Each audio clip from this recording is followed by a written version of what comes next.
เนาะท่านผู้ชมก็ถือว่าบ่อนนี้เนาะที่ว่าบ่อนเพิ่นนั่งจำศีลเนาะบ่อนที่พญานาคหั้นเนาะเพิ่นบวชแล้วเพิ่นนั่งจำศีลบ่อนนี้เนาะถือว่าจำศีลบ่ได้เกิดฮอดเนาะก็เลยสัตว์ขึ้นบ่อนนี้เนาะนี่ๆๆเป็นปล่องนี่เนาะถือว่าสัตว์ขึ้นในนี้เลยเนาะนี่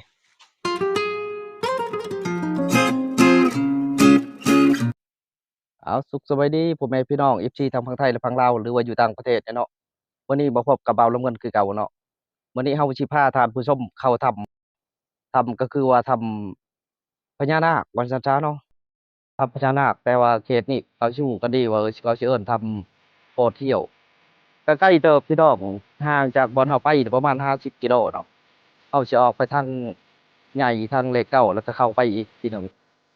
ไปเบิ่งไปชมกันพี่น้องไป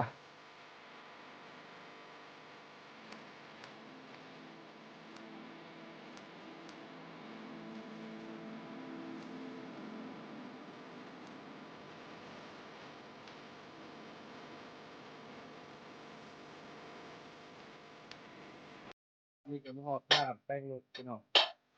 คือฮอดบ้านแป้งรถเปลี่ยนลูกปื้นมันใหญ่ก็เราขี่ไปดังป๊อกแก๊กก๊อกแก๊กก็เลยหันมาหาสร้างเปลี่ยนให้เนาะพี่น้องเปลี่ยนมัน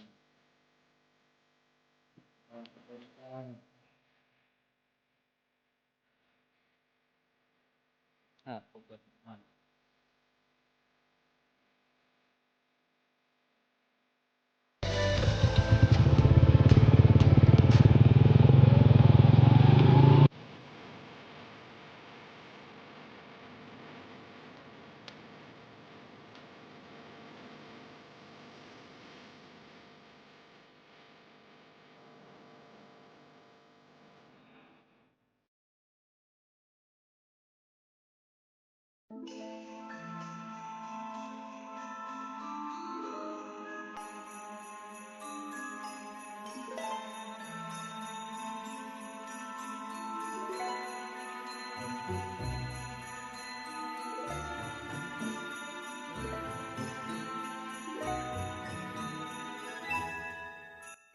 เนาะพี่น้องอันนี้ก็มาฮอดทางแพกันแล้วเพิ่นสิเขียนว่าถ้ำโหดเหี้ยวเนาะบ่แห่งนี้ก็คือว่าถ้ำโหดเหี้ยวประมาณ2กิโลเนาะเข้าไปฮอดถ้ำอันนี้ไปเบิ่งนำกันพี่น้อง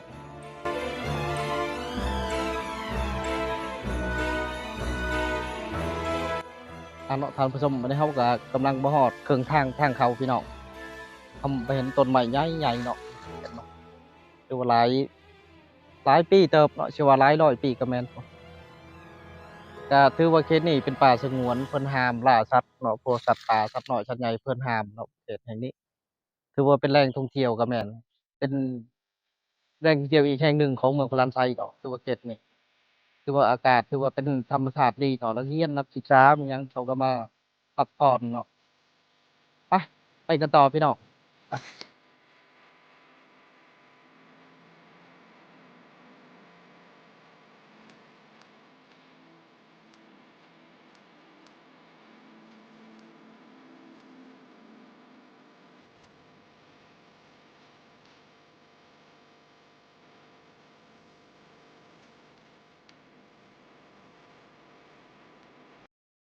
เนาะพี่น้องก็ถือว่ามาฮอดบ่อนที่ว่ามีถ้ำพญานาคแล้วพี่น้องถือว่าหลายคนเขาก็สิรู้เขตนี้เขาสิเอิ้นว่าถ้ำโหดเดี่ยวเนาะแล้วมีวัดเนาะมีวัดเพิ่นก็เราบ่รู้ว่าครูบาเพิ่นอยู่หรือบ่เนาะตอนนี้ไปเราไปเบิ่งนำกันไปต่อพี่น้องไป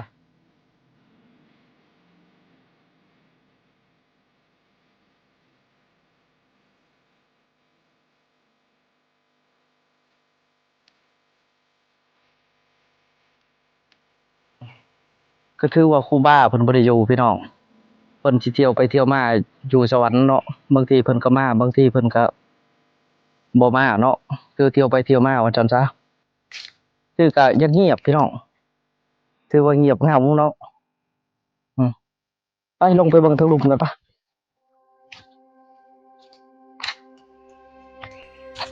อันนี้ก็คือเฮากำลังเดินลงไปใส่ถ้ำเนาะพี่น้อง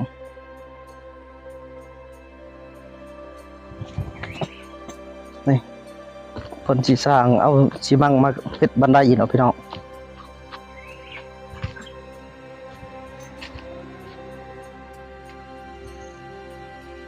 นี่คือว่าวังโหดเหี่ยวพี่น้องนี่เพิ่นว่าวังโหดเหี่ยวเนาะนี่เพิ่นเขียนป้ายว่าถือว่าวังแห่งนี้ถือว่าเลิกพี่น้องเพิ่นเขียนป้ายแบบนี้เนาะวังโหดเหี่ยวเพิ่นว่าไปเฮาลงไปลุมกันพี่น้องเนาะท่านผู้ชมก็คือว่า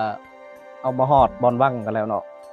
ถือว่าวังแห่งนี้ถือว่าวังแบบพญานาคเพิ่นอาบน้ำแล้วเพิ่นสิมาจำศีลอยู่ในถ้ำครับจะน้อยเฮาสิพาท่านผู้ชมไปเบิ่งถ้ำอีกเทื่อนึงเนาะก็ถือว่าเพิ่นจำศีลในถ้ำออกฮอดเนาะถือว่าพญานาคแบบบวชบ่ได้ว่าซั่นซะหลังจากนั้นก็เพิ่นมาอาบน้ำบ่อนนี้เนาะก็เลยเป็นวังเนาะพญานาคอาบก็เลยเป็นวังเฮ็ดให้มันเลิกตามครูบาเพิ่นเล่าให้ฟังเนาะพี่น้องถือว่าเลิกแท้ลึกว่าพี่น้องเฮาคิดว่ามันบ่เลิกเฮาเบิ่งก็บ่ได้กว้างปานใดพอครูบาเพิ่นว่าโอ้เลิกเติบบ่นี่เด้อว่าก็ถือว่าวังแห่งนี้เนาะมันก็สิยาวไปทางหลุมพุ่นเนาะก็กว้างก็บ่ปานใดแต่ว่าเลิกเด้อพี่น้องถือว่าเลิกเติบนี่มันสิเป็นสงองหินเนาะ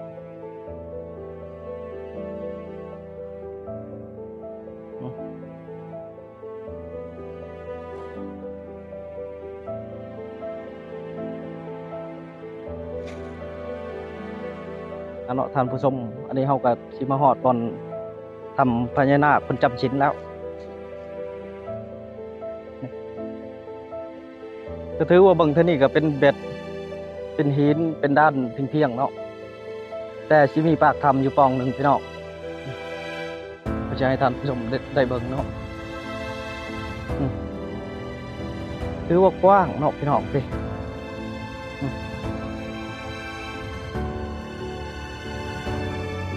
ถ้าว่ายามฝนนี่ถือว่าน้ำสิท่วมหมดแถวนี้เนาะบ่อนนี้มันจะเป็นสั้นบาดาลเลยนี่เอาให้เบิ่งปากเนาะมันสิเป็นแบบลงไปทางในเป็นแบบนี้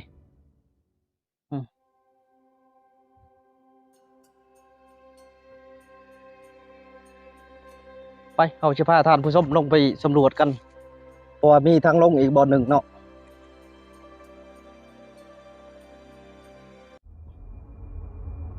เนาะท่านผู้ชมอันนี้เฮาก็มาฮอดบ่อนปากถ้ำกันแล้วเพราะว่าบ่อนหนึ่งอยู่เทิงเนาะมันสิออก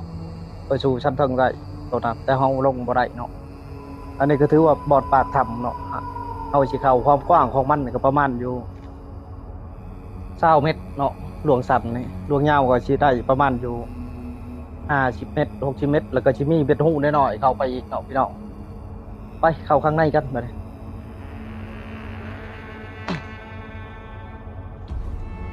วันนี้เขาสิใส่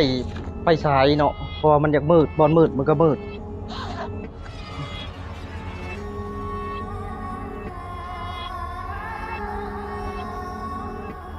เนาะท่านผู้ชมวันนี้ก็เขาก็สิมาจุดธูปเนาะคือว่าเขาสิมาครอบเพิ่นเขาสิมาทายพี่น้องเบิ่งคือเขาครอบเพิ่นคือไงเนาะตอนอื่นหมดเขาก็สิขอโชคเนาะขอโชคขอหมันคือว่าให้หาเงินหาคำยังทานมันได้ดีพี่น้องไปไว้นำกัน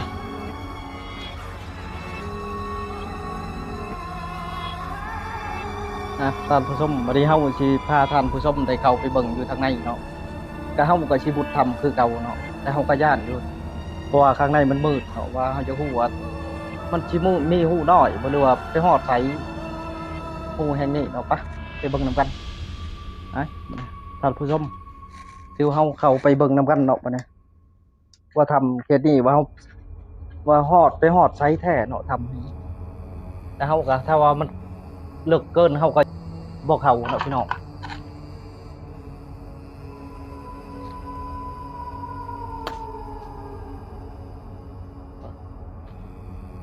สิเข้าพาท่านผู้ชมเข้าโอ้มีเจียพี่น้องมีตัวบิ๊กโอ้จะเป็นหูลัดท่านผู้ชมมันเป็นหูน้อยๆดูล้มโตเฮาเนาะแต่เฮาก็บ่เข้าพี่น้องมันเสี่ยงเนาะ อืม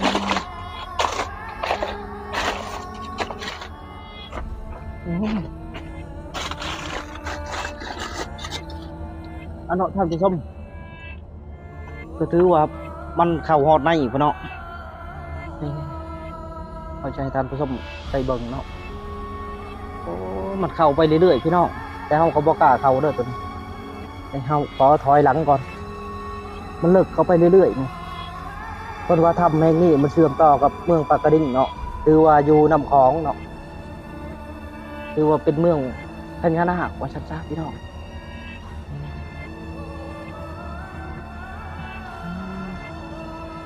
ไปๆเข้าไปจากช่องให้ท่านผู้ชมได้เบิ่งนำกัน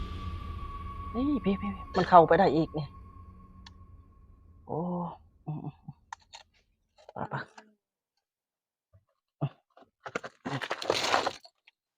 โอ้มันเข้าไปได้อีกท่านผู้ชมมันสิไปต่อเรื่อยๆอาๆถอยคันบ่กล้าเข้าพี่น้องอันตรายหลายไปออกข้างนอกกันเนาะท่านผู้ชมก็ถือว่าบ่อนนี้เนาะที่ว่าบ่อนเพิ่นนั่งจำศีลเนาะบ่อนที่พญานาคครับเนาะเพิ่นบวชแล้วเพิ่นนั่งจำศีลบ่อนนี้เนาะถือว่าจำศีลบ่ได้เกิดฮอดเนาะก็เลยซัดขึ้นบ่อนนี้เนาะนี่ๆๆเป็นปล่องนี่เนาะถือว่าซัดขึ้นในนี้เลยเนาะนี่อืมก็เลยบ่อนนี้เป็นหูพี่น้องนี่ออกมาทางลัดนี่เลยเนาะแต่เฮาเดินมาจะเป็นอีกทางแห่งหนึ่งเนาะนี่บ่อนนี้แต่บ่อนนี้ถือว่าพญานาคเพิ่นนี่เพิ่นจะขึ้นบนปล่องนี้เลยนี่ยังเป็นหูอยู่เนาะตามเรื่องราวของครูบาของเราให้ฟังไปเอาไปเบิ่งรอบๆกันต่อผู้ชมอันนี้ถือว่าทางบ่อนเฮาเข้าเนาะตอนเฮาเข้าไปถ่ายทำอยู่ทางในถือว่ายามฝนนี่มีแต่น้ำพี่น้องนี่ถือว่าน้ำท่วมเพียงกันเลยเนาะถือว่าบ่อนเฮาเข้าถือว่าบ่อนพญานาคเพิ่นก็เข้ามาจำศีลบ่อนนี้เนาะได้ทำนี้บ่อนเฮาเข้านี่แล้วก็หลังจากนั้นเนาะเพิ่นก็นั่งจำศีลมาออกฮอดแบบกระวนกระวายเนาะเพราะว่าพญานาคอีบวชบ่ได้นี่ก็เลยพุ่งขึ้นบ่อนนี้เลยนี่อืมนี่นี่ถือว่าเป็นห้องกว้างเนาะขนาดของมันก็สิได้อยู่ประมาณอยู่2เมตร2เมตรกว่าเนาะความกว้างนี่แล้วก็ได้ลงไปอาบน้ำอยู่วังนี้นี่ถือว่าลงไปในนี้เนาะก็เลยเป็นวังแบบใหญ่ๆพี่น้องอืมถือว่าน้ำก็เลิกเติมเนาะถือว่าได้ประมาณ20เมตรพุ่นละเนาะนี่อืมถือว่าบ่อนแห่งนี้เนาะจะให้พี่น้องได้เบิ่งได้ชมนำกันนี่ถือว่าเขาเบิ่งนี่เบิ่งคือว่าบ่กว้างปานใดเนาะแต่ว่ามันเลิกพี่น้องเลิกเติบเลิกกว่าถือว่าถ้ำแห่งนี้เชื่อมต่อฮอดแม่น้ำคองเนาะเมืองปากกระดิ่งเนาะนี่ถือเชื่อมใส่กันเลยเนาะถือว่าเป็นแบบบ่อนพญานาคจำศีลบ่อนนี้เชื่อมไปใส่วังเลยไปเราไปสำรวจกันต่อพี่น้องเอาสิมาเบิ่งถ้ำบ่อนปากน้ำนี่เนาะว่ามันเลิกส่ำใดเนาะไป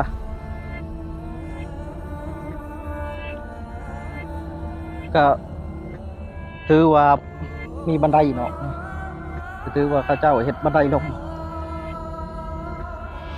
ไปเราก็สิลงไปเนาะให้พี่น้องได้เบิ่งนี่โอ้มันเป็นถ้ำอีกเนาะนี่มันเป็นถ้ำกว้างๆถือว่าเฮาสิพาท่านผู้ชมได้เบิ่งเนาะถือว่าถ้ำแห่งนี้ก็ถือว่าตัวนี้ถือว่ามันอยู่แคบน้ำเนาะแคบวังที่ว่าพญานาคเพิ่นอาบน้ำเนาะถือว่ามันเชื่อมต่อกันบ่นี้แต่เฮาสิพาพี่น้องได้เบิ่งถือว่ามันเชื่อมต่อไปฮอดถ้ำบ่อนเฮาอยู่บางอย่างนี่เนาะที่ว่าเพิ่นนั่งจำศีลครับผมเฮาก็บ่กล้าเข้าได้ซำนี้เด้อพี่น้องมันเสียวเพราะว่ามันลึกเนาะมันลึกเกินไปแล้วก็มันเป็นเบ็ดซับซ้อนกันหลายให้พี่น้องได้เบิ่งเนาะ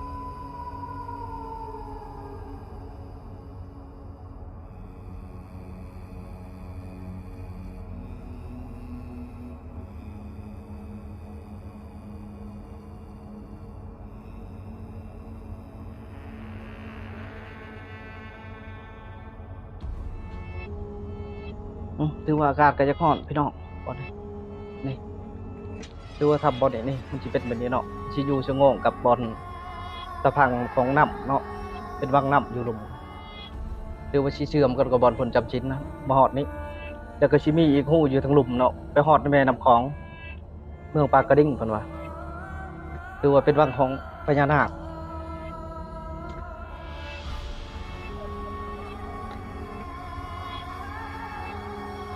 เนาะท่านผู้ชมก็ถือว่า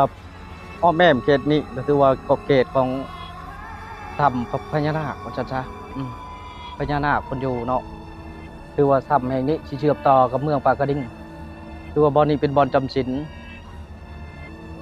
ข้อมูลก็คือว่าเฮาฮู้นำครูบาเพิ่นเล่าให้ฟังเนาะสิมีแม่ขาวอีกคือหนึงเพิ่นว่าแต่เพิ่นสิมีเป็นหูทิพย์ตาทิพย์เพิ่นมาเล่าให้ฟังว่าถือว่าบ่อนนี้พญานาคเพิ่นจำศีลเพิ่นว่าเนาะอ่าหลังจากนั้นก็เพิ่นฮอดเนาะออกฮ้อนถือว่าสิบวชนั่นแหละถือว่าบวชบ่ได้ว่าซะก็เลยพุ่งขึ้นแล้วก็มาอาบน้ำอยู่แห่งนี้เนาะถือว่ากับคลิปของเฮาก็ถือว่าส่ำนี้พี่น้องเฮาสิเข้าถ้ำก็ถือว่าถ้ำนี่ลึกหลาย คือเฮาก็อยากเข้าให้พี่น้องได้เบิ่งแบบลึกๆไปถือว่าไปบ่ได้มันลึกเกินว่าซะถือเฮาย้านบ่กล้าเข้าถือว่าฝากติดตามคลิปหน้าพี่น้องให้ติดตามผลงานเฮาใหม่ถือว่าคลิปนี้ขอกล่าวว่าสบายดีจ้าสบายดีบ๊ายบาย